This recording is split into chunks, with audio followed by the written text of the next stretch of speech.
계시록 별준 거 네 번째 시간입니다. 계시록 1장 4절부터 20절까지를 통해서 셈의 하나님에 대해서 그리스도의 완전 역사에 대해서 일곱 영과 나라와 제사장이 삼는 일에 대해서 휴거와 일곱 금토때 일곱 별에 대해서 변론해 보도록 하겠습니다. 1장 4절입니다. 요한은 아시아에 있는 일곱 개의 편자노니 이제도 계시고 전에도 계시고 창살 오시리와 그 보좌 앞에는 일곱 영과 아시아에 있는 일곱 개의 편지를 하신다 그러는데 유럽에도 교회가 있었지만은 일곱 개에 대해서 아시아에 있는 교회에 대해 편지하는 것은 큰 의미가 있다. 이것은 창세기 9장 25절, 26절, 27절에 보면 하나님은 셈의 하나님이다. 이렇게 말씀하셨죠. 그래서 여호와를 찬송하리로다. 그런데 가나안은 셈의 종이 되기를 원하시고 야벳은 장대하나 셈의 장막에 거하리로다 이렇게 말씀하셨죠. 이 말씀대로 하나님은 셈의 하나님으로서 이제는 아시아를 중심으로 해서 역사할 것을 보여준 것이고 아시아에 더구나 극동아시아인 동방땅끝의 해돈 나라를 중심으로 해서 역사할 것을 보여준 것이며 이것은 셈의 하나님임을 우리에게 알려준다 이렇게 볼 수 있는 겁니다. 그래서 인간 종말에는 구원의 역사가 극동 지방인 한국을 중심으로 해서 북방의 환란과 또 세일 역사와 동방 역사를 통하여 세상을 심판하고 에덴동을 회복시키는 말세 복음에 제레미야를 영접하는 복음의 역사는 아시아를 중심으로 특별히 극동 아시아를 중심으로 일어날 것을 말씀하신 것이다. 이렇게 볼 수가 있는 겁니다. 그래서 성경적으로는 이스라엘 백성들은 언약을 이제는 맺기 위해서 성경을 쓰기 위해서 택한 민족이고 한국은 이제 언약을 이루기 위해서 열매를 맺는 백성으로 택한 민족이다. 이걸 제가 여러 번 말씀드렸죠. 이 근본적인 걸 모르면 성경은 하나님의 뜻과는 전혀 상관없는 방향으로 해석을 하게 되니까 그것은 다 쑥물이 되고 맙니다. 예수님께서도 마태복음 21장 19절에 무화과나무를 저주했죠. 그래서 영원히 열매를 맺지 못하리라. 이거는 뭘 상징하느냐? 성경들의 예언대로 온 예수님을 이제는 이스라엘 백성들이 영접지 않고 마태복음 21장 39절에 있는 것처럼 이제 포도원 밖에서 예수님을 죽이는 일을 했죠. 이것이 건축자의 버린 일이 되어서 이제는 왕국권대로 온 예수님을 영접하지 않을 것을 보여준 것이죠. 그런데 열매 맺는 다른 백성이 그걸 받게 된다고 그랬죠. 그래서 제레미야를 영접하는 심판주의 역사는 동방 땅끝인 해돈 나라에서 이제는 그 일을 하게 될 것을 말씀하신 것이고 그것이 구체적으로 마태복음 24장 30절 33절에 보면 무화과 비유를 다시 한번 말씀하시죠. 인간 종말의 될 일을 쭉 이 마태복음 24장에서 말씀하시고 20세기에 다 일어날 일들을 말씀하셨습니다. 창세기를 없는 환란이 온다 이런 말씀하시고 나서는 다시 무화과나무 비유를 말씀드려서 무화과나무 잎이 나고 가지가 나면 이제는 때가 이른 줄 알고 뭐라 그럽니까? 여름이 가까운 줄 아는 것처럼 인자가 문 앞에 이른 줄 알라. 이렇게 말씀하셨죠.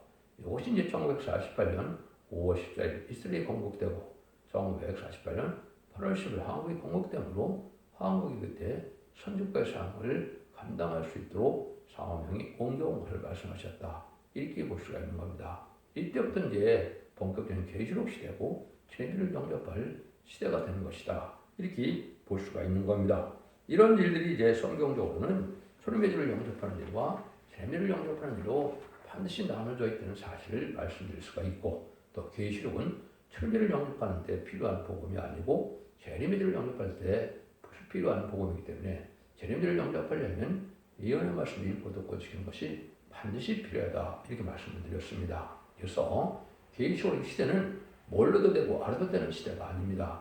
알지 못하면 재미를 영접하지 못하고 남은 백성이 못하면 새 시대인 에덴don의 축복을 받지 못해서 천년왕국의 축복을 받지 못하게 된다. 역시 엄연 하나님의 법이다. 이렇게 볼 수가 있는 겁니다. 이런 일들을 통해서 이제 하나님께서 얘기하시는데 여기서 뭐라 그럽니까? 일곱 영역이 이제 말씀을 합니다. 그래서 보호자 앞에 일곱 영이 있다. 오늘 늦은비 성령을 뜻한 겁니다.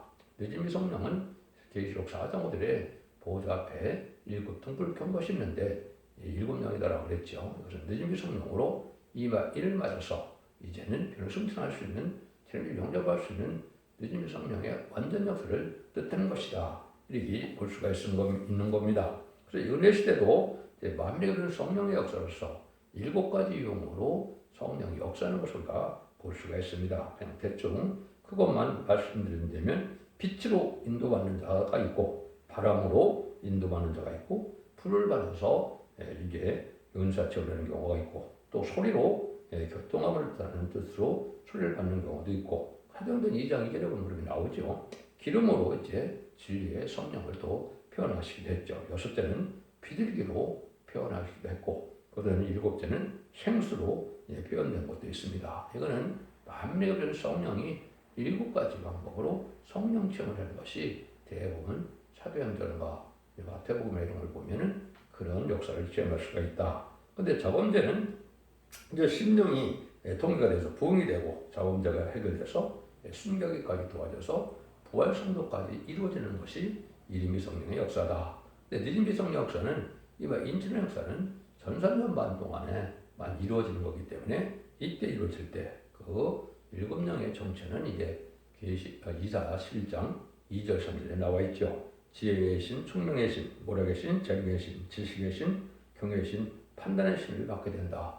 완전한 인간이 된다. 이 말입니다. 그래서 보좌 앞에 하나님의 7명을 받아서 하나님의 종들에게 인친다는 말씀대로 이거는 그리스도의 종이 아니고 하나님의 종이라 이렇게 표현되어 있죠. 그래서 완전한 역사에 이를 종들을 드는 것이고 이것이 바로 이제는 변화 승천할 종들이 되는 것이다. 그래서 이것은 원죄자범죄를 해결받아서 변화 승천하기 때문에 지금을 맛보지 않고 변화 승천했다가 이제는 백마탄 군자가 되어서 아마겟돈 최종 승장으로 계시록 20장 4절에 그리스도로 천년 동안 왕노릇한다. 이것을 말씀하신 것이죠. 그러니까 이것도 이제 하나님께서 아무에게나 이걸 주는 것도 아니고 또 아무나 이를 줄 수 있는 것도 아니고 인간 종말의 역사는 하나님께서 예언하신 대표적인 종을 통하여 역사를 하는데 그 대표적인 것은 다시안의 대표다. 이렇게 여러분이 먼저 아셔야 됩니다. 그래서 그 종이 먼저 보는데 학교에서 2장 23절에 보면 스룹바벨을 내가 너를 이를 삼을 종이다 그랬죠. 인의 권세받는 종은 그 종 하나밖에 없는 겁니다. 그래서 그 종을 통하여 이제 일을 받게 되는 역사가 올 것을 말씀하신 것이다. 그래서 예수님이 오실 때 마지막에 역사의 재림을 영접하게 할 역사를 뜻한다. 이렇게 볼 수 있는 겁니다. 근데 5절 6절에 보면 또 충성된 증인으로 죽은 자들 가운데서 먼저 나시고 땅에 임금들이 머리가 되신 예수 그리스도로 말미암아 은혜와 평강이 너에게 있기를 원하노라.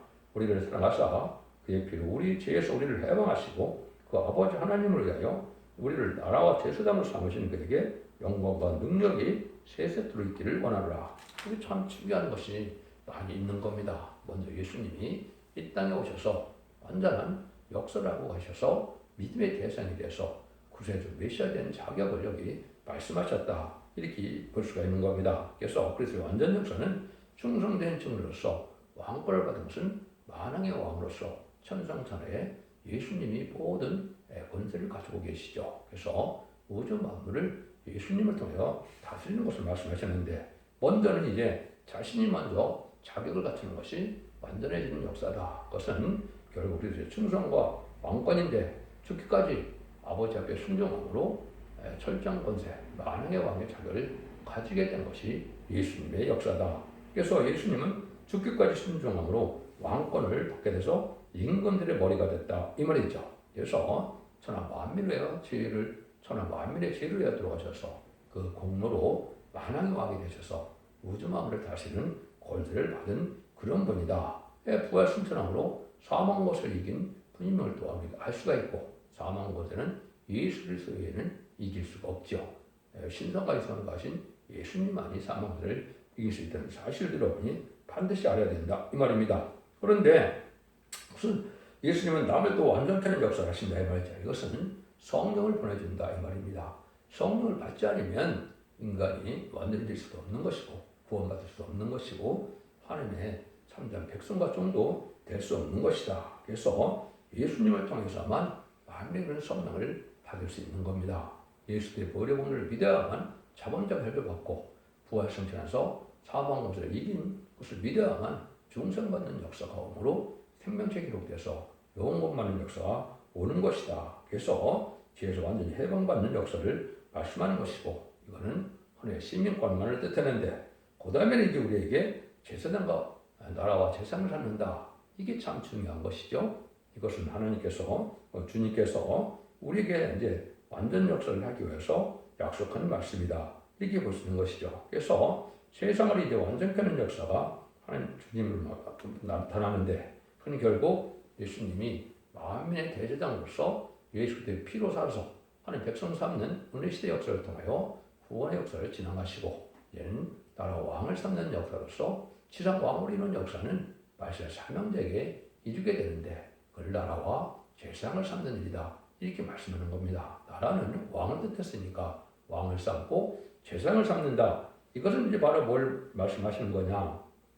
예수님은 필요한 백성을 이제는 하늘로 들어가는 일을 했지만 천년왕국에 들어갈 사람들은 누가 하느냐? 이것은 말세 사명자인 24,000명이 합니다. 24,000명이 자기도 구원받고 백성들을 구원할 수 있는 능력과 권세와 축복을 주셔서 그들로 말미암아 세시로 인도하는 것이 바로 제사장의 사명이다. 그것은 바로 이사야 66장 20절 21절에 유일하게 나와 있죠. 그래서 많은 백성들을 피로사 하나님께서 드리는 것처럼 우리는 많은 백성들을 하나님께 드리는데 천년왕국의 백성으로 드린다. 이 말입니다. 이것이 진정 레인을 삼고 제사장을 삼는다. 제사왕권의 축복의 가족이 된다. 그런 가정이 된다. 이런 말씀을 하는 것이거든요. 그래서 예수님은 이제 이 시대에 오신 목적 중에서도 이제는 왕복원으로 오신 목적이지만 결국은 마귀의 일을 멸하러 왔다고 요한일서 3장 8절에 말씀하셨죠. 그래서 이제는 재림주가 오실 때는 마귀편에 속한 자들은 다 마귀와 더불어 소멸당하고 멸망당하는 일이 있다. 이 말입니다. 이게 바로 심판주의 역사인데 이런 일들을 바로 누가 합니까? 하나님께서 나라와 제사장 삼는 주님께서 삼았다고 그랬죠. 나라와 제사장 삼는 말세 사명을 통하여 세상을 심판하고 예정선을 회복했을 때 정마의 산적을 완전히 멸망시키는 것이 바로 아마겟돈 전쟁이죠. 그래서 욕먹이는 무정에 들어가게 되고 지금 7째 머리 10뿔 달린 일성과 거짓 선지의 무리들은 다 이제는 본부의 상태로 들어가서 멸망당하는 날이 아마겟돈이다. 그래서 완전한 심판이 끝난 후에 새 시대 축을 주는 것이 하나님의 방법이다. 이 일을 해놓으셔서 예수님은 이 땅에 오신 것이다. 이렇게 보셔야 됩니다. 영원 것만 해러 오신 것이 분명히 아니다. 이렇게 보셔야 되거든요. 그래서 이것은 바로 이제 창세기 1장 28절에 에덴 동산을 창조하시고 아담에게 뭐라고 축복합니까? 생육과에 번성하여 땅에 충만하라. 땅을 정복하라. 모든 걸 다스리라고 했죠. 근데 아담이 범죄해서 빼앗겼던 이 왕권의 축복인데 그걸 다시 찾아주는 것이 인간 영혼의 계식에서 이기는 자들에게 주는 축복이다. 이렇게 볼 수 있는 겁니다. 이 일들을 위해서 계식을 주신 것이고 계식을 반드시 알아야 될 일도 그 일들을 알아야만 새 시대에 갈 수 있기 때문에 그거를 말씀을 그렇게 하시는 것이다. 이렇게 볼 수가 있는 겁니다. 그래서 인간 중간에 말세 사명자는 엄청난 인간이 상상하는 축복을 받게 된다. 이렇게 볼 수가 있는데 그것은 세 가지 축복을 다 받죠. 제사장의 축복과 왕의 축복과 그다음에 선지자의 축복을 다 받게 되는 것이 인간 전반에 인마지 시간 4,000명이 제사장과 레인을 삼는다는 말씀으로 다 표현이 되어 있다. 이렇게 볼 수 있는 겁니다. 차차 자세한 말씀을 드리기로 하고요. 1장 7절에 여러분이 기다리시는 공중강림 휴거를 말씀하시죠. 볼자다 구름을 타고 오시리라. 각인의 눈이 그를 보겠고 그를 찌른 자들도 볼 터이요. 땅에 있는 모든 족속이 그를 애국하리니 그리하리라. 아멘. 공중강림하시는 때는 이제는 신앙 준비가 되지 않은 자들은 다 통곡하게 된다. 이 말이죠. 이게 참 중요하죠. 근데 예수님이 오시는 것이 이제 두 가지인데 이걸 또 잘 구분을 못해요. 그래서 구름 타고 오시는 것은 공중강림하시는 예수님으로서 휴거 때 오시는 것이고 지상강림하는 예수님은 시대장 1절부터 이제 아마겟돈의 전쟁을 앞두고 이 땅에 심판을 오시고 만왕왕대로 오셔서 만왕왕으로 침략이 되는 것이죠. 이걸 여러분이 구분을 좀 하셔야 되는데 휴거하는 일을 이제 여기는 이제는 변화 성도만 주로 얘기하고 여러분들이 잘 아는 고린도전서 15장 51절 52절 데살로니가전서 4장 10절 10절에는 이제는 부활 성도가 먼저 부활을 하고 변화 성도가 그리고 변화하게 변화 승천하게 되어 있죠. 이것이 이제 순교자와 순교자 동인 변화성도가 부활 승천에서 재림의 공중 하나님의 예수를 영접하는 것을 볼 수가 있죠. 근데 계시록에서는 휴거가 뭔지도 잘 몰라요. 근데 이것은 1장 7절과 어떤 사람들은 계시록에 휴거가 없다고 그래요. 휴거라는 말이 없으니까 그런 말이 아니죠. 실제 휴거의 순간은 결국 11장 12절에 예수님이 공중에서 이리로 올라오라 그랬죠. 3일 반 동안 쓰러진 자들이 이제 변화승천하에 올라가는 장면이 이게 실제 이제 휴거의 장면이거든요. 그래서 두 선지자가 올라가는 것으로 되어 있지만 10만 4천 명이 변화승천한 걸 보여준 것이고 또 계시록 12장 5절에도 마찬가지거든요. 해를 입은 여자가 장차 망고 다스릴 남자의 철정권자 아들을 낳는데 그 아들이 하나님 앞과 보좌 앞으로 올라간다 그랬죠. 이것도 마찬가지로 선구적인 종을 중심으로 썼지만은 10만 4천 명이 하나님 앞과 보좌 앞으로 올라간다. 그래서 변화성도가 되어 변성신한 것도 두 가지 반열이 있음을 말씀한 겁니다. 직접적인 지리권 있는 자와 직접적인 지리권 없을 때 같이 왕권에 동참하는 자가 있다. 이렇게 나눠주는 것이 보호자 앞과 하나님 앞으로 올라간다. 이렇게 표현된 겁니다. 이것이 실제 휴거되는 장면을 말씀하시는 것인데 이걸 그렇게 깨닫는 자가 잘 없죠. 그래서 성경에는 이제 원죄자 문제 해결을 받아서 그 재림주를 영접해야 된다는 말씀이 딱 두 군데 나오죠. 여러분들은 이 말씀의 복음을 통하여 그것을 여러분이 받아야 되고 원죄자 문제를 다 해결받는 완전 변화의 역사에 동참 참고는 그 은혜를 누릴 수 없다. 이사야 59장 20절에 보면 여호와께서 가라사대 구속자가 시온에 임하여 야곱 중에 죄가를 떠난 자에게 말이라. 죄가를 떠난 자 했죠. 그래서 죄와 상관없는 놈이 돼서 죄악을 다 원죄자 문제를 다 해결받아야만 예수님을 영접할 수 있고 히브리서 9장 28절에도 보면 이와 같이 그리스도가 많은 사람의 죄를 담당하시려고 단번에 들으신 바 되셨고 고래 이르게 하기 위하여 죄와 상관없이 자기를 가는 자들에게 두 번째 나타나시라. 재림의 주는 죄와 상관없는 자야 된다. 원죄자 문제를 다 해결한 자라면 재림의 주를 영접할 수 없다. 이런 부분들은 이제 차차 뒤에서 자세히 말씀을 드리겠습니다. 그래서 휴거되는 것도 얼마나 많은 은혜를 받아야 되고 얼마나 여러 가지 단계 은혜를 체험해야만 휴거되는 것을 우리가 알 수가 있는데 그를 단지 그냥 어떻게 생각합니까? 믿음이 좋으면 후련히 어린아이부터 노인까지 다 들림받는다. 그것은 참으로 허무맹랑한 거짓말인 겁니다. 그렇지 않습니다. 숫자도 27만 4천 명만 들림을 받게 되고 육적 유대인과 상관이 없고 예수 믿고 종살받는 자 중에 충성한 죄를 다하는 종들에게 임하는 것입니다. 그래서 이사 49장 6절에 보면 야곱의 지파를 일으킬 종이 인간들에 나온다고 그랬거든요. 그것이 바로 이마에 인을 쳐서 하루의 정도의 이마 인치까지 땅이나 바다나 나무나 해야지 말았는데 인 맞은 자는 각 지파에 12,000명씩 10만 4천 명이라고 했죠. 그래서 육적 유대인이 아니고 예수 믿고 중단받는 자 중에 인 맞을 자가 있는 것이고 계시록 7장 그처럼 능히 실수문으로 백성으로 들어갈 자도 있는 것이다. 이렇게 보셔야 성경을 정확히 깨달은 것이다. 이렇게 볼 수가 있습니다. 그래서 우리가 이제 성경에서도 사망못을 이기는 이러한 때가 있고 그 다음에는 원죄자가 되어서 영혼권의 강건함으로 죽지 않고 세시하고 좀 맛보지 않고 필연승천하는 이런 은혜의 단계가 있다는 사실을 아셔야 되는데 이건 완전한 단체를 이루기 때문에 이제는 하나님께서 시대적인 상례를 세운 두 증인 권세 아래에 들어간 자만 여기에 그 축복을 받을 수 있게 되는 것이 엄중한 하나님의 법이다. 이것도 차차 말씀을 드려보도록 하겠습니다. 그래서 공중강림하시는 이런 말씀과 또 지상강림하시는 말씀이 섞여 있기 때문에 이걸 잘 알지 못해서 사람들은 그것도 또 구분을 못하는 경우가 많이 있더라고요. 여러분들은 이걸 분명히 아셔서 재미를 영접하는 방법도 이제는 죽음을 마법장과 배성차는 방법이 있고 백성으로서 환란장에 예비처보 죄보호받음으로 이제 예수님이 만왕의 왕으로 시장 강림해서 천왕대 왕이 될 때 백성이 되는 방법도 있다. 이것도 이제 계시록에 다 나와 있는 얘기다 이 말입니다. 이런 일을 통해서 이제 하나님의 역사가 진행된다. 계시록 1장은 모든 성경은 거의 다 그렇습니다. 1장은 목록적 계시이기 때문에 전체적인 말씀을 말씀하시고 세부적인 것은 2장부터 되는 것이 성경을 바로 깨닫는 방법입니다.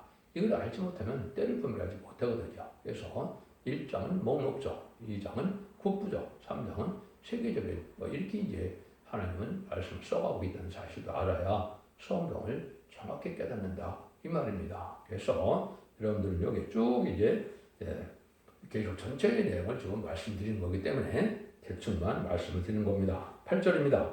주 하나님이 가라사대 나는 알파 오메가라 이제도 있고 전에도 있었고 장차 올 자요 전능한 자라 하시더라. 여기 보면 나는 알파 오메가라 이제도 있고 전에도 있었고 장차 올 자요 전능한 자라고 했죠. 알파 오메가 신이 있는 것을 많이 강조하죠. 이거를 가장 잘 설명한 성경이 하나가 있죠. 전도서 3장 15절에 이제 있는 일이 있는 것이 옛적에 있었고 장래 있을 것도 옛적에 있었나니 하나님이 이미 지난 것을 다시 찾으신다. 이것은 육적 유견을 통하여 하나님의 예언적인 역사를 하고 인간 동안의 기독교를 통하여 특별히 한국의 사명자가 말씀하게 선지국가인데 성경 사명 통하여 완전 역사가 일어나는 것을 말씀하시는 내용이다. 이런 뜻도 있고 몇 가지 뜻이 있는데 거기에는 하나님께서는 전지전능하심으로 처음부터 끝까지 예정 아래 진행하신다는 뜻도 있고 시작하신 이가 끝까지 책임지고 역사한다는 뜻도 있고 예언의 말씀으로 이제는 이중성취를 이루어서 육적이 되는 것은 예언적이고 모형적이고 영적인 것으로서 실질적인 것은 이제 인간 영혼의 마지막 선지과의 사명대로 완전한 일이 이 땅에 이루어지는 것을 말씀하시는데 그것이 결국은 예정론을 협해서 천년왕국을 건설하여 천년 동안 그리스도와 더불어 왕노릇하는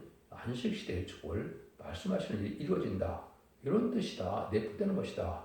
이렇게 보시면 여러분이 이 하나님이 하시고자 하는 말씀을 깨달은 것이다. 이렇게 볼 수가 있는 겁니다. 그래서 신약에 와서는 이제 정말 끝을 맺는 역사가 계시록을 그래서 주신 것이죠. 그런데 계시록만 알아갖고는 정확한 뜻을 모르기 때문에 이사야부터 말라기까지 16권의 선지서를 다 알아야 완전한 깨달음이 오게 돼서 완전한 짝을 맞춰서 완전변을 이루게 되고 그 완전변의 말씀을 듣고 순종함으로 원죄자들 해결받는 능력의 역사가 오게 되는 것이 하나님의 은혜 받는 방법이다. 이렇게 볼 수가 있는 겁니다. 이런 일들을 하기 위해서 사도 요한이 기쓰임 받는 방법을 여기 이제 9절에서 10절 얘기했죠. 나 요한은 너희 형제요 예수 한량과 나라와 참음에 동참하는 자라. 하나님의 이 말씀과 예수의 증거를 위하여 반말하는 사람이 있었더니 주의 날에 내가 성령에 감동하여 그에 대해서 나는 닭발소리 같은 큰 음성을 들으니 예수의 환난과 나라에 동참하는 자다 그랬죠. 그래서 가장 나이가 어린 사도였지만 가장 늦게까지 가장 고생을 받아서 가장 높은 영계에 올려서 영계에 올라가서 결국은 반발하는 삶에서 재밀 영접할 신앙준비를 하기 위해서 지금 뭘 했습니까? 계시록을 쓰는 영광의 장로 사명을 한 것이 사도 요한이죠. 그래서 요한복음 21장 15절, 16절, 17절에서는 베드로에게 내 양을 먹이라, 내 양을 치라는 이제 은혜 시대의 사명을 맡겼고 이제 사도 요한에게는 21절, 22절, 23절에 보면 내가 올 때까지 머물르게 하는 사명이다. 제레미를 영접할 사명인데 그 사명이 계시록을 쓴 사명인데 계시록이 이제 이루어질 때가 돼서 우리가 계시록을 잘 깨닫고 순종함으로 그런 제레미를 영접할 수 있는 일이 벌어진다. 이렇게 볼 수가 있는 겁니다. 그 다음에는 이제 반발하는 섬이 있었다는 말을 하죠. 반발은 여러분이 잘 아시는 지중해 있는 섬이죠. 아까 셈의 하나님은 이제 동방 땅끝에서 모든 북방 환란이나 또 말세범의 역사나 인치는 역사나 세일 역사, 동방 역사가 나타서 세상을 심판하고 에덴을 이룬 역사가 동방축이 일어난다 그랬는데 반발하는 섬이라는 뜻은 무슨 뜻이냐? 앞으로 있을 환란이 3세대전과 아마겟돈은 중동을 중심으로 일어난다는 뜻이 내포되어 있는 겁니다. 그래서 3세대전도 이제는 앞으로 저 아마겟돈을 중심으로 중동에서 일어나고 이제 아마겟돈 전쟁도 마지막으로 이제 중동으로 일어나죠. 그래서 심판수가 끝난다. 근데 여기 이제 사도 요한을 통해서 이제 참에 동참하는 자고 완전한 하나님 인정받은 종인 것을 뜻했고 요한복음 19장 26절에서는 제가 뭐라 그랬습니까? 아들의 명분을 유일하게 얻은 자다 그랬죠. 예수의 동생이 되는 일이다. 그래서 성모 마리아 보고 아들입니다. 또 사도 요한은 어머니다. 그래서 예수님이 이제 육적인 형제가 많았죠. 남동생이 4명, 여동생이 2명 이렇게 많은데 이때부터 실제 사도 요한이 성모를 모시는 역할을 해서 예수의 동생 역할을 했는데 이것이 바로 이만희 14,000명을 해당되는 신분을 얻게 되는 것을 뜻한 것이고 이것이 왕권이다. 그래서 독생자인데 예수님은 독생자인데 로마서 8장 20절에 보면 맏아들이라는 말을 썼죠. 이게 바로 변호승천한 성도들이 예수의 동생처럼 돼서 왕권을 받을 정도이 된 것이고, 예수는 만왕의 왕, 예수의 동생들은 이제 분봉왕이 되는 역사가 다시 일어나는 일이다. 이렇게 볼 수 있는 것이 성경에 예언된 비밀이다. 이렇게 볼 수가 있습니다. 그러니까 이런 일에서 성신에 감동되어야만 하나님의 일을 할 수가 있는 것이고, 또 참음에 동참한다는 것은 어려움을 많은 참음이 있어야 왕권의 상급을 받고 또 사명을 감당할 수 있는 뜻이 있는 것이고, 자기 사명을 끝까지 사명을 감당하는 인격에 대한 이 사명을 할 수 있는 것이 사대교환을 통해서 우리가 알 수 있다 이 말이죠. 그래서 이런 일들이 이제 쭉 일어나는데, 주연날에 보여주는 계시가 주연날이라고 했죠. 이것을 일부 단체에서는 안식일 지키는 것이 그게 지금 복인 줄 알고 있는데 아주 잘못된 것이죠. 그건 육적 유대인과의 관계고, 육적 유대인이 율법 시대를 사는 것이 아니거든요. 예수 믿고 중생받지 않으면 구원받지 못하는 것이고, 예수님이 사망자들에게서 부활 승천하는 날이 바로 주의 날이고, 그것을 기리는 것이 은혜 받는 기독교인의 올바른 신앙이다. 이렇게 보셔야 되는데, 성경 안식일이라고 되어 있어서 지금도 안식일 지키는 것은 아주 잘못된 것입니다. 주일날 여러분이 성령 체험을 하게 되고 은혜 상달된 목소리 예배드리는 은혜 체험이 와야 된다는 사실을 아셔야 된다 이 말입니다. 11절입니다. 가로되 누가 보는 것을 책에 써서 에베소, 소모나, 보가모, 도아디라, 사대, 빌라델비아, 라오디게아 7개에 보내라 하시기로. 7개의 편지라는데 오늘 간단히 자세히 말씀을 나중에 드리겠지만은, 이제는 재림절을 맞이할 첫대의 신앙 표준을 말씀하시고, 책망받을 일과 칭찬받을 일을 통해서 재림절을 영접하려면 신앙이 발휘되어야 된다. 또 한 가지는 인간적으로 재림을 영접하시는 첫대의 비밀이 어떻게 나오느냐, 이것이 숨겨져 있습니다. 그것은 결론은 빌라델피아 같은 열림문이 있어서 면류관을 받는 교회가 되는 것인데, 이 교회가 되는 비밀이 여기에 숨겨져 있다. 하나는 이제 이기는 자에 대한 이제 축복을 쭉 얘기하시죠. 7개. 결국 아담과 하와가 에덴 범죄에서 창세기 3장에서 배웠던 에덴 동산을 다시 찾아서 생명과를 먹고 왕권의 축복을 받고 자손만의 축복을 받게 되는 것을 뜻한다. 이 비밀을 아는 것이 7개를 통해서 알아야 될 내용이다. 이렇게 볼 수가 있는 겁니다. 11절부터 16절까지는 이제 중요한 의미가 있죠. 몸을 돌이켜 나더러 이러한 음성을 알아보려고 하여 돌이킬 때 7 금뜻대를 보았는데, 촛대 사이에 인자와 같은 이가 발에 걸린 옷을 입고 가슴에 금띠를 띠고, 그 머리와 털에 희기와 흰 양털 같고 눈 같으며, 그의 눈은 불꽃 같고 그의 발은 풀만 단련한 빛난 주석 같고, 그의 음성은 많은 물소리와 같고, 그 오른손에 7뼈를 있고 그 입에서 나오는 작은 날성검이 나오는데, 그 얼굴은 해가 힘있게 비치는 것 같더라. 제레미야가 이제 오시는 모습을 보여줬죠. 근데 중요한 얘기가 나오죠. 그것이 뭡니까? 12절에 7 금텟대 사이에 다니신다. 그래서 제레미야는 금텟대 사이에 금텟대에 오신다는 것이 예언된 일입니다.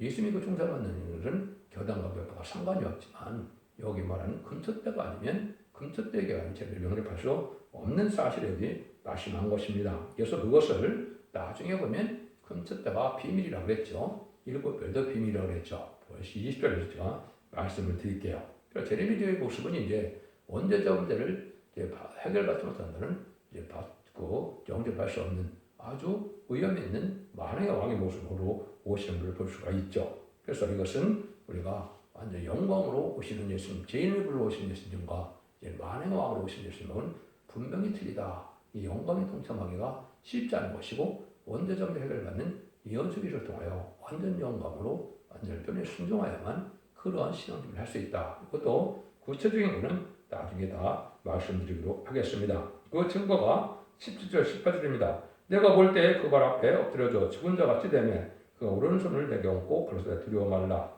나는 처음에 나중이요 곧 산 자라. 내가 전에 죽었노라. 볼지어다 이제 세세토록 살아있어 사망과 음부의 열쇠를 가졌노니 그랬죠.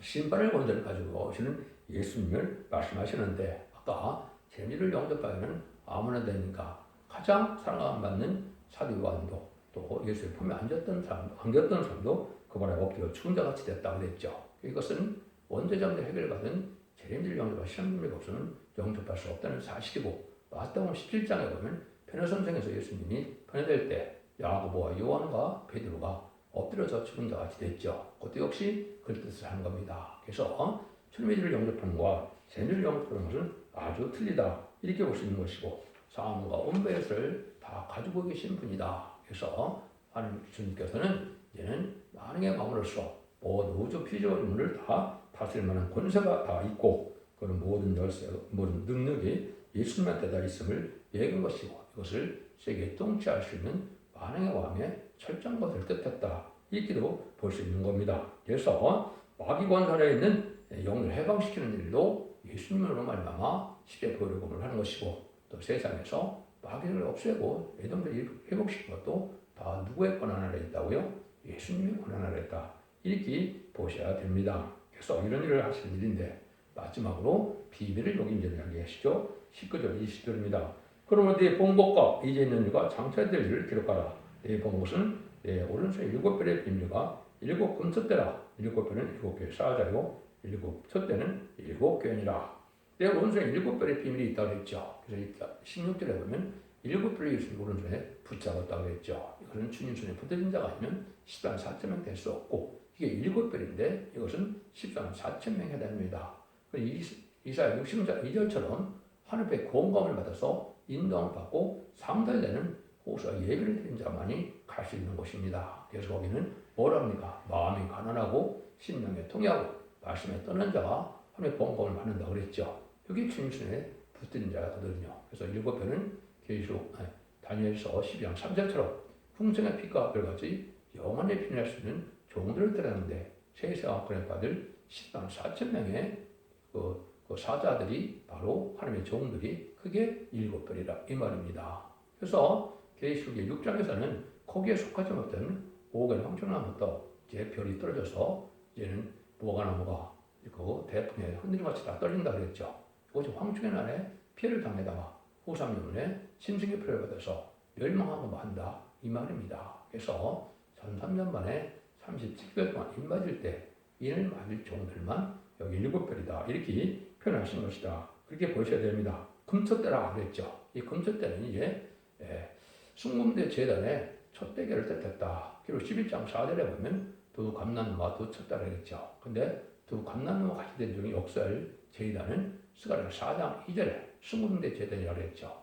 이것이 바로 죄를 영접할 긍기를 내는 두 감람나무와 같이 된 종이 역사할 교회를 뜻한 것이고 거기에 7개는 여기 7촛대라고 그랬죠. 7촛대는 7개라고 그랬죠. 그래서 이것은 완전한 교회가 나타난다 이 말이죠. 그래서 인간적으로는 완전한 교회가 7개가 완전 역사로 완전 변화의 역사로 원죄전쟁을 다 해결받아서 죽지 않고 필성천하고 죽지 않고 새시대가는 복음의 역사를 완성할 교회를 뜻한 것이다. 그것이 기록 11장 4절에 두 증인을 말씀하시고 두 감람나무 두 촛대라고 말씀하신 비밀이 된다. 이렇게 볼 수 있는 겁니다. 여러분들은 이 진리의 말씀을 잘 깨달으셔서 이제는 죄를 용접해야 될 때가 와서 자선 무한대 축복을 받게 되느냐.